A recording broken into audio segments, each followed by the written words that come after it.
Hey, welcome to Socialism for All. This file is being recorded for the February 2021 edition of Socialism for All. It's an audiobook of Theses on the National Question by V.I. Lenin from 1913. If you like this video, please click the like button and the subscribe button, and consider supporting us on Patreon. As usual, thanks to the Marxists Internet Archive, marxists.org, for hosting this text. It was written in June 1913, first published in 1925 in the Lenin Miscellany 3, published according to the manuscript. The source is Lenin Collected Works, Progress Publishers, 1977, Moscow, Volume 10, translated by the late George Hanna, transcription and HTML markup by R. Simbala, and it's in the public domain, Lenin Internet Archive, 2004. So let's get into the audiobook, remembering just for historical context that June 1913 is just a few years before the successful Russian Revolution of 1917. Point 1. The article of our program on the self-determination of nations cannot be interpreted to mean anything but political self-determination, i.e., the right to secede and form a separate state. Point 2. This article in the Social Democratic program is absolutely essential to the Social Democrats of Russia, A, for the sake of the basic principles of democracy in general, B, also because there are, within the frontiers of Russia and, what is more, in her frontier areas, a number of nations with sharply distinctive economic, social, and other conditions. Furthermore, these nations, like all the nations of Russia except the Great Russians, are unbelievably oppressed by the Tsarist monarchy. C. Lastly, also in view of the fact that throughout Eastern Europe, Austria and the Balkans, and in Asia, i.e. in countries bordering on Russia, the bourgeois democratic reform of the state that has everywhere else in the world led, in varying degree, to the creation of independent national states, or states with the closest interrelated national composition, has either not been consummated or has only just begun. D. At the present moment, Russia is a country whose state system is more backward and reactionary than that of any of the contiguous countries, beginning, in the West, with Austria, where the fundamentals of political liberty and a constitutional regime were consolidated in 1867, and where universal franchise has now been introduced, and ending, in the East, with Republican China. In all their propaganda, therefore, the Social Democrats of Russia must insist on the right of all nationalities to form separate states or to choose freely the state of which they wish to form part. Point 3. The Social Democratic Party's recognition of the right of all nationalities to self-determination requires of Social Democrats that they should, A. be unconditionally hostile to the use of force in any form whatsoever by the dominant nation, or the nation which constitutes the majority of the population, in respect of a nation that wishes to secede politically. B. Demand the settlement of the question of such secession only on the basis of a universal, direct, and equal vote of the population of the given territory by secret ballot. C. Conduct an implacable struggle against both the Black Hundred Octoberist and the liberal bourgeois, progressist, cadet, etc. parties on every occasion when they defend or sanction national oppression in general, or the denial of the rights of nations to self-determination in particular. Point 4. The Social Democratic Party's recognition of the right of all nationalities to self-determination most certainly does not mean that Social Democrats reject an independent appraisal of the advisability of the state secession of any nation in each separate case.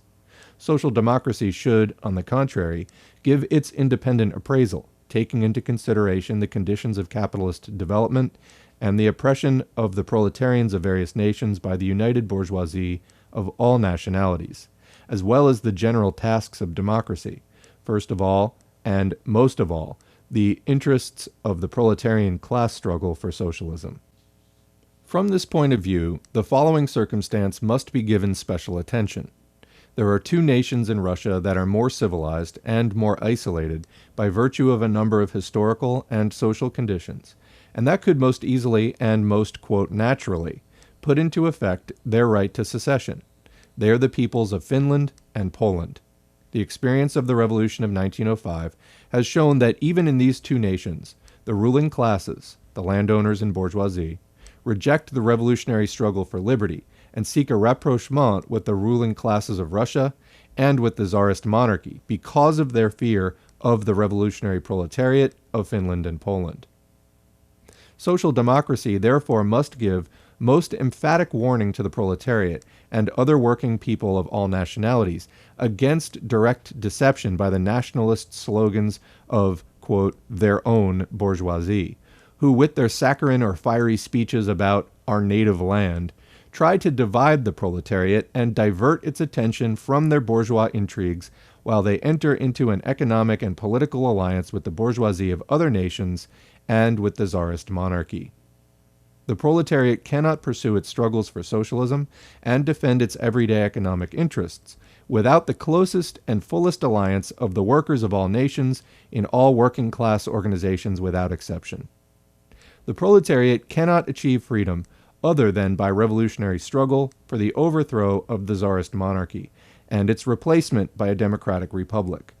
The Tsarist monarchy precludes liberty and equal rights for nationalities, and is furthermore the bulwark of barbarity, brutality, and reaction in both Europe and Asia.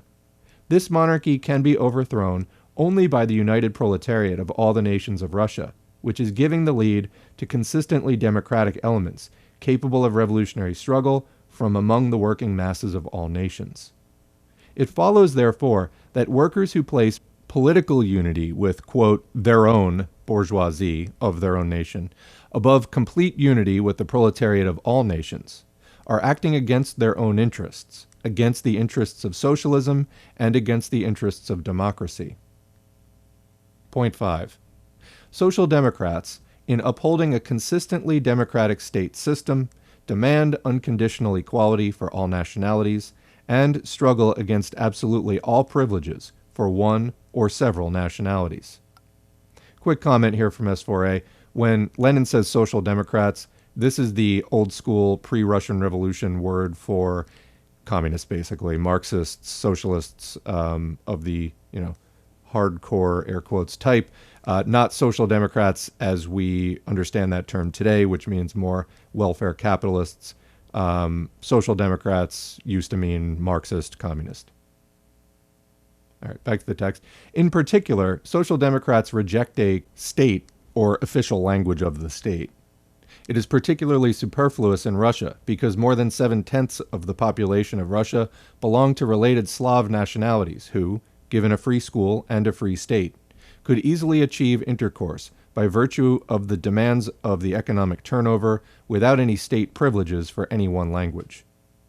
Social democrats demand the abolition of the old administrative divisions of Russia established by the feudal landowners and the civil servants of the autocratic feudal state, and their replacement by divisions based on the requirements of present-day economic life, and in accordance, as far as possible, with the national composition of the population. All areas of the state that are distinguished by social peculiarities, or by the national composition of the population, must enjoy wide self-government and autonomy, with institutions organized on the basis of universal, equal, and secret voting. Point 6. Social democrats demand the promulgation of a law, operative throughout the state, protecting the rights of every national minority in no matter what part of the state. This law should declare inoperative any measure by means of which the national majority might attempt to establish privileges for itself or restrict the rights of a national minority in the sphere of education, in the use of any specific language, in budget affairs, etc., and forbid the implementation of any such measure by making it a punishable offense. Point 7. The social democratic attitude to the slogan of cultural national, or simply national, autonomy, or to plans for its implementation is a negative one, since this slogan, 1, undoubtedly contradicts the internationalism of the class struggle of the proletariat, 2, makes it easier for the proletariat and the masses of people to be drawn into the sphere of influence of bourgeois nationalism, and 3, is capable of distracting attention from the task of the consistent democratic transformation of the state as a whole, which transformation alone can ensure, to the extent that this can in general be ensured under capitalism, peace between nationalities. In view of the special acuteness of the question of cultural national autonomy among social democrats, we give some explanation of the situation. A. It is impermissible, from the standpoint of social democracy, to issue the slogan of national culture either directly or indirectly. The slogan is incorrect because already under capitalism, all economic, political, and spiritual life is becoming more and more international. Socialism will make it completely international. International culture, which is now already being systematically created by the proletariat of all countries, does not absorb national culture, no matter of what national group, as a whole, but accepts from each national culture exclusively those of its elements that are consistently democratic and socialist. B. Probably the one example of an approximation, even though it's a timid one, to the slogan of national culture in social democratic programs is Article 3 of the Brunn program of the Austrian Social Democrats. This Article 3 reads, "All self-governing regions of one and the same nation form a single national alliance that has complete autonomy in deciding its national affairs." This is a compromise slogan because it does not contain a shadow of extraterritorial or personal national autonomy. But this slogan, too, is erroneous and harmful, for it is no business of the Social Democrats of Russia to unite into one nation with the Germans in Lodz, Riga, St. Petersburg, and Saratov.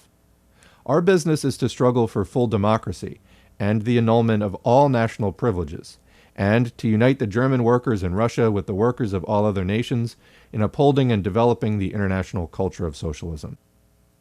Still more erroneous is the slogan of extraterritorial, personal national autonomy with the setting up, according to a plan drawn up by the consistent supporters of this slogan, of national parliaments and national state secretaries, Otto Bauer and Karl Renner. Such institutions contradict the economic conditions of the capitalist countries, they have not been tested in any of the world's democratic states, and are the opportunist dream of people who despair of setting up consistent democratic institutions and are seeking salvation from the national squabbles of the bourgeoisie in the artificial isolation of the proletariat and the bourgeoisie of each nation on a number of cultural questions. Circumstances occasionally compel social democrats to submit for a time to some sort of compromise decisions, but from other countries we must borrow not compromise decisions, but consistently social democratic decisions. It would be particularly unwise to adopt the unhappy Austrian compromise decision today, when it has been a complete failure in Austria and has led to the separatism and secession of the Czech Social Democrats. C. The history of the cultural national autonomy slogan in Russia shows that it has been adopted by all Jewish bourgeois parties and only by Jewish bourgeois parties, and that they have been uncritically followed by the Bund, which has inconsistently rejected the National Jewish Parliament, Sejm, and National Jewish State Secretaries. Incidentally, even those European social democrats who accede to or defend the compromise slogan of cultural national autonomy admit that the slogan is quite unrealizable for the Jews, Otto Bauer and Karl Kautsky. Quote, "The Jews in Galicia and Russia are more of a caste than a nation, and attempts to constitute Jewry as a nation are attempts at preserving a caste," unquote, Karl Kautsky. D. In civilized countries, we observe a fairly full, relatively, approximation to national peace under capitalism only in conditions of the maximum implementation of democracy throughout the state system and administration, such as in Switzerland. The slogans of consistent democracy, the republic, a militia, civil servants elected by the people, etc., unite the proletariat and the working people, and in general, all progressive elements in each nation in the name of the struggle for conditions that preclude even the slightest national privilege, while the slogan of cultural national autonomy preaches the isolation of nations in educational affairs, or cultural affairs in general, an isolation that is quite compatible with the retention of the grounds for all, including national privileges. The slogans of consistent democracy unite, in a single whole, the proletariat and the advanced democrats of all nations, elements that demand not isolation, but the uniting of democratic elements of the nations in all matters, including educational affairs, while the slogan of cultural national autonomy divides the proletariat of the different nations and links it up with the reactionary and bourgeois elements of the separate nations. The slogans of consistent democracy are implacably hostile to the reactionaries and to the counter-revolutionary bourgeoisie of all nations, while the slogan of cultural national autonomy is quite acceptable to the reactionaries and counter-revolutionary bourgeoisie of some nations. Point 8. The sum total of economic and political conditions in Russia therefore demands that social democracy should unite, unconditionally, workers of all nationalities in all proletarian organizations without exception, political, trade union, cooperative, educational, etc., etc. The party should not be federative in structure and should not form national social democratic groups, but should unite the proletarians of all nations in the given locality, conduct propaganda and agitation in all the languages of the local proletariat, promote the common struggle of the workers of all nations against every kind of national privilege, and should recognize the autonomy of local and regional party organizations. Point 9. More than 10 years' experience gained by the RSDLP, Russian Social Democratic Labor Party, confirms the correctness of the above thesis. The party was founded in 1898 as a party of all Russia, that is, a party of the proletariat of all the nationalities of Russia. The party remained Russian when the Bund seceded in 1903, after the party Congress had rejected the demand to consider the Bund the only representative of the Jewish proletariat. In 1906 and 1907, events showed convincingly that there were no grounds for this demand. A large number of Jewish proletarians continued to cooperate in the common social democratic work in many local organizations, and the Bund re-entered the party. The Stockholm Congress, 1906, brought into the party the Polish and Latvian Social Democrats, who favored territorial autonomy, and the Congress, furthermore, did not accept the principle of federation and demanded unity of Social Democrats of all nationalities in each locality. This principle has been in operation in the Caucasus for many years. It is in operation in Warsaw, Polish workers and Russian soldiers, in Vilna, Polish, Lettish, Jewish, and Lithuanian workers, and in Riga, and in the three last named places it has been implemented against the separatist Bund. In December 1908, the RSDLP, through its conference, adopted a special resolution confirming the demand for the unity of workers of all nationalities, on a principle other than federation. The splitting activities of the Bund separatists in not fulfilling the party decision led to the collapse of all that, quote, federation of the worst type, and brought about the rapprochement of the Bund and the Czech separatists and vice versa. And lastly, at the August 1912 Conference of the Liquidators, it led to an undercover attempt by the Bund separatists and liquidators, and some of the Caucasian liquidators, to insert their cultural national autonomy into the party program without any defense of its substance. Revolutionary worker social democrats in Poland, in the Latvian area, and in the Caucasus still stand for territorial autonomy and the unity of worker social democrats of all nations. The Bund liquidator secession and the alliance of the Bund with non-social democrats in Warsaw place the entire national question, both in its theoretical aspect and in the matter of party structure, on the order of the day for all social democrats. Compromise decisions have been broken by the very people who introduced them against the will of the party, and the demand for the unity of worker social democrats of all nationalities is being made more loudly than ever. Point 10. The crudely militant and Black Hundred type nationalism of the Tsarist monarchy, and also the revival of bourgeois nationalism, Great Russian, Mr. Struve, Ruskaya Mova, the Progressists, etc., the Ukrainian and Polish, the anti-Semitism of Narodowa Demokracja, and Georgian and Armenian, etc., all this makes it particularly urgent for social democratic organizations in all parts of Russia to devote greater attention than before to the national question and to work out consistently Marxist decisions on this subject in the spirit of consistent internationalism and unity of proletarians of all nations. So that is the end of the main text. There are a number of footnotes. Unfortunately, the way that this document was transcribed, it's using some Greek letters to mark notes in the text that unfortunately they're not actually bound to the text, so I'm not sure what they're referring to. and I will skip those except for ones that are complete sentences. So the first one is, the slogan of national culture is incorrect and expresses only the limited bourgeois understanding of the national question. Lenin instead asserts international culture. Another one is, the despair of the petty bourgeois, hopeless struggle against national bickering, and the fear of radical democratic reforms and the socialist movement. Only radical democratic reforms can establish national peace in capitalist states, and only socialism is able to terminate national bickering. There are a few final footnotes from Marxist.org here. First, these theses were written by Lenin for his lectures on the national question delivered on July 9, 10, 11, and 13, 1913 in the Swiss towns of Zurich, Geneva, Lausanne, and Bern. Second, the decisions of the Prague Conference, 1912, called the relations that the National Social Democratic organizations had with the RSDLP from 1907 to 1911, quote, federation of the worst type. That is where that quote comes from. Although the social democratic organizations of Poland, Lithuania, and the Latvian area, and also the Bund, belonged to the RSDLP, they actually held themselves aloof. Their representatives did not take part in guiding all Russia party work. Directly or indirectly, they promoted the anti-party activities of the liquidators.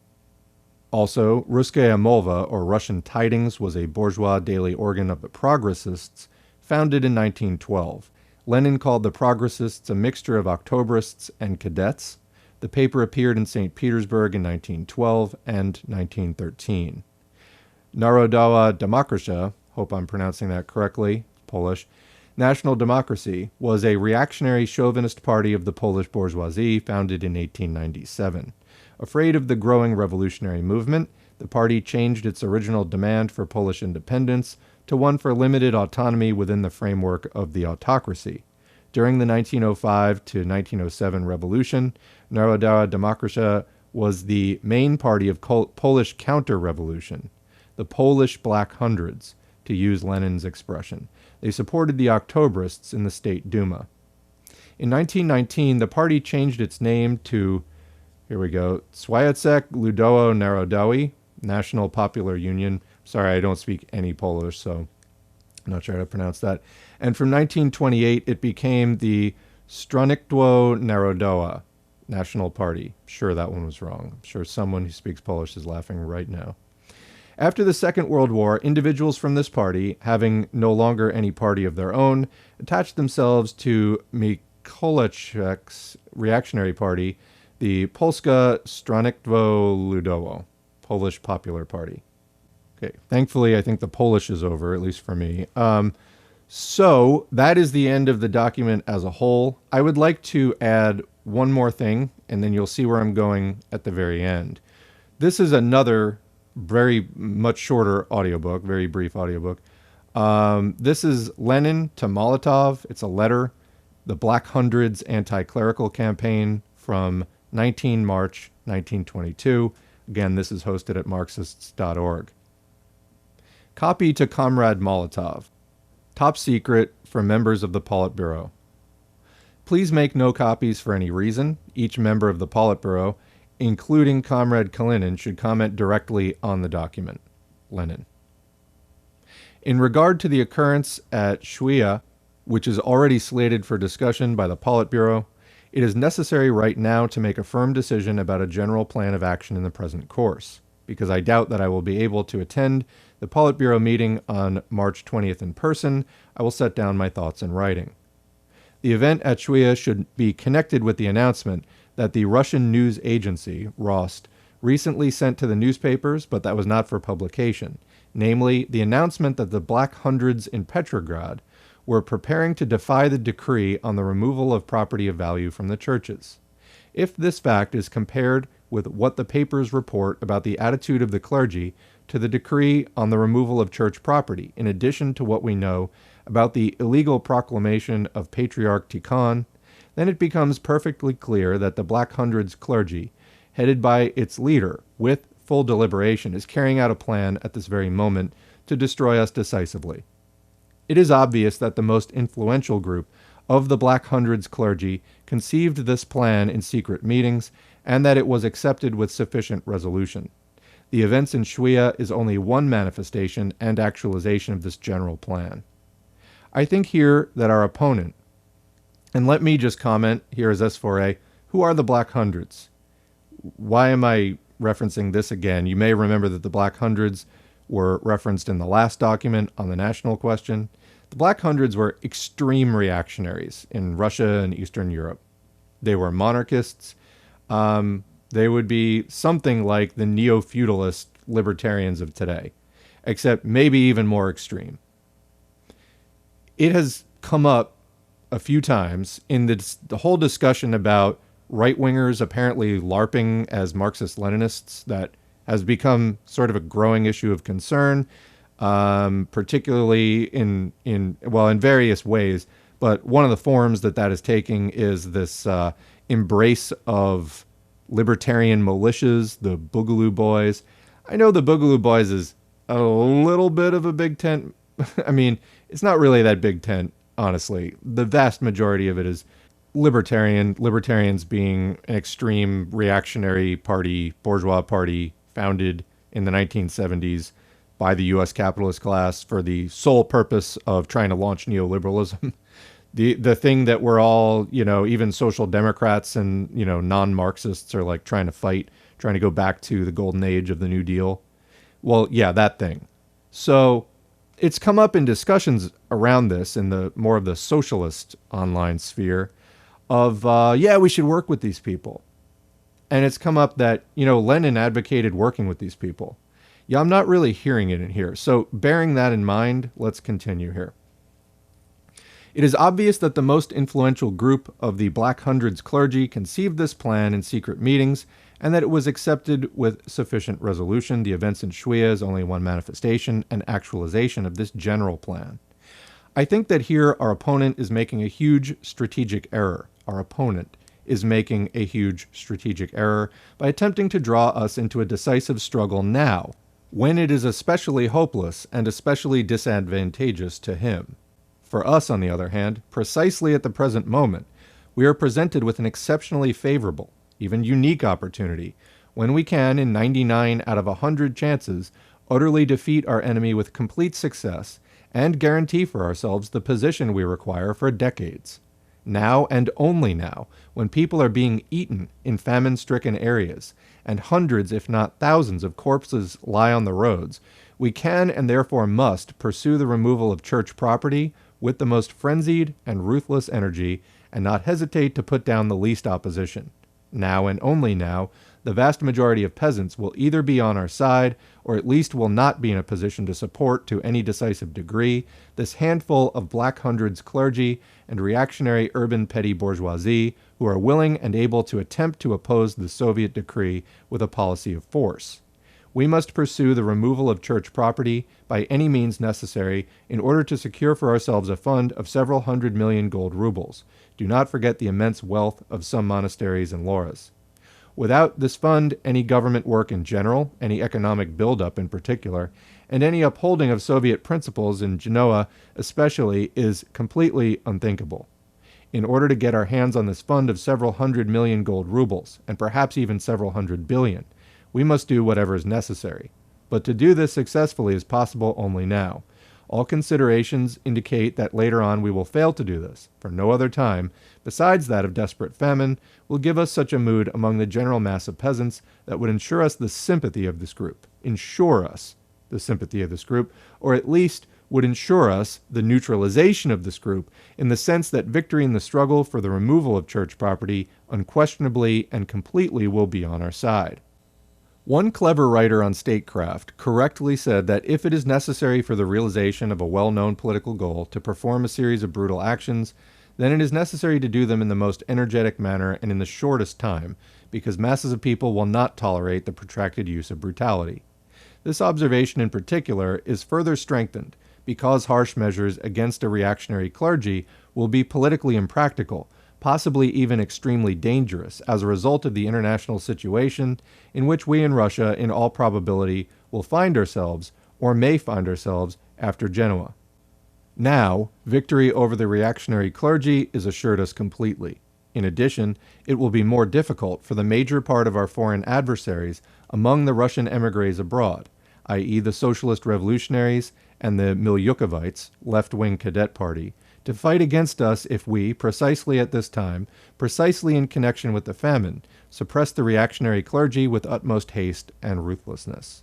Therefore, I come to the indisputable conclusion that we must precisely now smash the Black Hundred's clergy most decisively and ruthlessly, and put down all resistance with such brutality that they will not forget it for several decades. The campaign itself for carrying out this plan I envision in the following manner. Only Comrade Kalinin should appear officially in regard to any measures taken. Never and under no circumstance must Comrade Trotsky write anything for the press or in any other way appear before the public. The telegram already issued in the name of the Politburo about the temporary suspension of removals must not be rescinded. It is useful for us because it gives our adversary the impression that we are vacillating, that he has succeeded in confusing us. Our adversary, of course, will quickly find out about the secret telegram precisely because it is secret. Send to Shuya one of the most energetic, clear-headed, and capable members of the All-Russian Central Executive Committee, or some other representative of the central government. One is better than several, giving him verbal instructions through one of the members of the Politburo. The instructions must come down to this, that in Shuya he must arrest more if possible, but not less than several dozen representatives of the local clergy, the local petty bourgeoisie, and the local bourgeoisie on suspicion of direct or indirect participation in the forcible resistance to the decree of the VTSIK, that is the All-Russia Central Committee, on the removal of property of value from churches. Immediately upon completion of this task, he must return to Moscow and personally deliver a report to the full session of the Politburo or to two specially authorized members of the Politburo. On the basis of this report, the Politburo will give a detailed directive to the judicial authorities, also verbal, that the trial of the insurrectionists from Shuya for opposing aid to the starving should be carried out in utmost haste and should end not other than with the shooting of the very largest number of the most influential and dangerous of the Black Hundreds in Shuya, and if possible, not only in the city, but even in Moscow and several other ecclesiastical centers. I think that it is advisable for us not to touch Patriarch Tikhon himself, even though he undoubtedly headed this whole revolt of slaveholders. Concerning him, the State Political Administration, GPU, must be given a secret directive that precisely at this time all communications of this personage must be monitored and their contents disclosed in all possible accuracy and detail. Require Dzerzhinsky and Unschlicht personally to report to the Politburo about this weekly. At the Party Congress, arrange a secret meeting of all or almost all delegates to discuss this matter jointly with the chief workers of the GPU, the People's Commissariat of Justice, NKIU, and the Revolutionary Tribunal. At this meeting, pass a secret resolution of the Congress that the removal of property of value, especially from the very richest loras, monasteries, and churches, must be carried out with ruthless resolution, leaving nothing in doubt, and in the very shortest time. The greater the number of representatives of the reactionary clergy and the reactionary bourgeoisie that we succeed in shooting on this occasion, the better, because this audience must precisely now be taught a lesson in such a way that they will not dare to think about any resistance whatsoever for several decades. To attend to the quickest and most successful carrying out of these measures, there at the Congress, i.e. at the secret meeting, appoint a special commission, the participation of Comrade Trotsky and Comrade Kalinin being required, without giving any publicity to this commission, with the purpose that the subordination to it of all operations would be provided for and carried out, not in the name of the commission, but as an all-Soviet and all-party order. Appoint those who are especially responsible, from among the best workers, to carry out these measures in the wealthiest loras, monasteries, and churches. Lenin, March 19, 1922. Couple of additions. I request that Comrade Molotov attempt to circulate this letter to the members of the Politburo by evening today, not making copies, and ask them to return it to the Secretary immediately after reading it, with a succinct note regarding whether each member of the Politburo agrees in principle or if the letter arouses any differences of opinion. Lenin. And there's a note in the hand of Comrade Molotov, agreed. However, I propose to extend the campaign not to all gubernias and cities, but to those where indeed there are considerable possessions of value, accordingly concentrating the forces and attention of the party. March 19, Molotov, and that's the end of the document. So both of the, and by the way, this is, an especially would seem Machiavellian strategy and directive on Lenin's part. Keep in mind, 1922, this is the end of the Russian Civil War that began in 1917 with the revolution. They want it to end, they want a decisive victory, and they want to expropriate the wealth from the reactionary churches for the cause of the revolution. That is where this is coming from.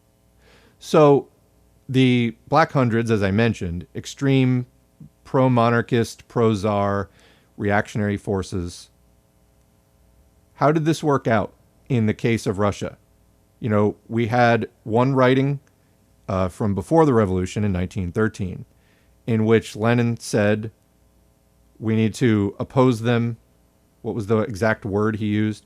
Implacably conduct an implacable struggle against the Black Hundred Octoberist and the liberal bourgeois parties on every occasion when they defend or sanction national oppression in general or the denial of the right of nations to self-determination in particular. So I don't mean to necessarily sweep over the other interesting components of either of these documents. However, at this particular time in early 2021, we here on the channel have done a number of videos regarding the notion of a left-right alliance. I'm also going to come out and, name a little bit more clearly. There seems to me to be a trend of people who basically have right-wing thinking claiming to take up Marxism. I'm seeing more and more of this. No, I'm not an ultra-left, but I literally have seen on Twitter, for example, people using like Keck and MAGA and other, I'm not making this up. I actually took screenshots. I'll be putting them in a later video. Actual profiles of people, using every right-wing shibboleth you can think of, every right-wing, slogan and, code word. Basically, claiming now to be communists. I think that this is yet another sign. These are, not communists, obviously. This is another sign that the ruling class is terrified of the rising specter of communism all around us. As neoliberalism goes into its fifth decade here, the austerity, the hardship that they are bringing on people is creating real resistance. And there is a need by the ruling class, the bourgeoisie, the capitalists, to throw every kind of monkey wrench, direct assault, subtle assault that they possibly can at us. This whole notion of a, left-right populist, populism in general went out really with the rise of, in the 20th century, with the rise of like socialism being, kind of a household word in the United States, for example. Populism was a little more defensible before extensive proletarianization had begun, when there was still more of an agrarian economy. That hasn't been the case for a long time. People still clinging to populism now tend to be anti-socialist. So this idea that rather than building the Marxist movement, we should be embracing populism instead, that basically amounts to abandoning Marxism, is what that is. Very much unlike Lenin's position in this, the second document from 1922, he says we need to strike now and strike hard because the enemy, for some reason, is picking a fight with us when we're at our strongest. Well, that's not the case with us today. The Marxist left is not very strong right now. We need to focus on building our strength rather than trying to, enter into allegiances with people who are basically our equivalent of the Black Hundreds, these reprehensibly reactionary, working class, mass forces that really have none of our political goals in line, and the ones that they claim to have, they're deliberately trying to deceive us. We're not anti-establishment, we're anti-capitalist. It's a completely different thing. Their whole concept of what's going on politically is different. We don't even, view politics as just politics. It's the government is one institution within the overall framework of capitalism. The entire thing is just different. Hey, can you peel off a few people and build the Marxist movement? Yeah, that's actually exactly what I'm trying to suggest here. What I'm trying to resist is just forming an open-ended, all-purposes alliance, basically with our equivalent of the Black Hundreds, because guess what? They're stronger right now. They're going to take over our movement. And just strategically, absolutely a terrible idea. And frankly, I'm looking at this more and more as a kind of bourgeois and petty bourgeois attempted sabotage of, the socialist movement, the Marxist movement in the United States, which is small and long has been small. But, we're trying to build it. And this is not a step towards building it. We get mad at people who sell us out, pretending to be leftists when they're not. People like AOC, for example, people like Bernie Sanders, who, it would appear they use some of the same phrases, etc., but then they just, side with the capitalists in the end. Well, why would you openly embrace people who, their stated goals are, they might claim to be, quote, anti-establishment. They just want to be the slaveholders themselves. Anyway, it's just bizarre. It's just bizarre. But anyway, 2 documents where Lenin is talking about the Black Hundreds. What do you think? Did I miss anything major here? Do you have other works you'd like me to review of Lenin talking about dealing with reactionaries? And by which I don't mean labor unionists who weren't Bolsheviks. Okay, because even a regular labor unionist, is way to the left of, say, a libertarian who doesn't even believe society exists. They just believe in individuals. They think that by talking about racism, you're a racist. It's so incredibly backwards and reactionary and just contrarian. We as Marxists, we're going for scientific socialism. We're looking for a scientific outlook. These people are irrationalists. It's like their entire worldview, politically and socially, and in every other related way, is a steaming mass of contradictions that is incomprehensible. It's just basically the fury of the bourgeoisie, and enlisting some of the aspiring petty bourgeoisie into their ranks. This would be bad for workers. It's bad for us. Marxists shouldn't support it, especially now when we're not all that strong. We're still building our numbers. What are you even thinking? But I hear this coming out of, particularly, I don't watch Caleb Maupin. I don't really have a reason to. But one of Caleb Maupin's viewers contacted me. That was part of what kicked us off, was that Caleb was apparently telling his viewers, where I see a lot of this right-wing bullshit coming out of. Down to just flat-out fascists. I saw Caleb interacting in his comments, neutrally, with a commenter called Traditional Fascist was the username. Just, casually asking a few questions. If somebody named Traditional Fascist tried commenting on this account, I would delete it. Are you kidding me? But, when you run a channel where you're not only tolerating that kind of stuff, just letting it be, but actually interacting with it in a way that is at least neutral. Well, what's that saying that if you have one Nazi at a table and 9 other people, if the 9 other people aren't taking direct measures against that person's Nazism but tolerating it, then you effectively have 10 Nazis at that table? Yeah, that's a standard we should hold, actually.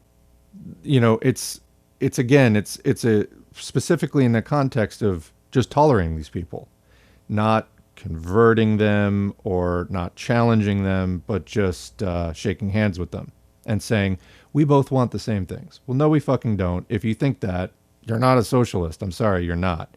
So you should go and reevaluate that. But this whole right-wing tainting of the socialist movement, by which I mean some pretty far-right influences, actually, not just mere liberal opportunism, but reactionary it goes beyond opportunism. But like actual reactionary influence. This has to be addressed, and we'll be doing more videos on that in the near future. Thanks for listening, and we're going to catch you in the next video. And that's the video. Thanks to our current patrons whose names are on the screen. If you'd like to get your name on the screen or just support us financially, you can go to patreon.com/socialismforall and sign up for a monthly donation. You can also follow us at facebook.com/socialism4all. Used to have a page at FOR all, and it got throttled to death by Zuck. Here on YouTube, please click the like button, subscribe button, and the notifications bell. Please leave a comment if you can, and please share our video wherever you're online, your Twitter feed, your Discord servers, Reddit subs, etc. All of that helps more people to see this content, whether it's in the YouTube algorithm or just posting it on other sites. All of that's helpful. All of you out there supporting and promoting this content makes it all go that much more smoothly. We need to end capitalism, normalize talking about socialism today, and it's really kind of our only hope for a better tomorrow. Thanks for all you do, and we will catch you in the next video.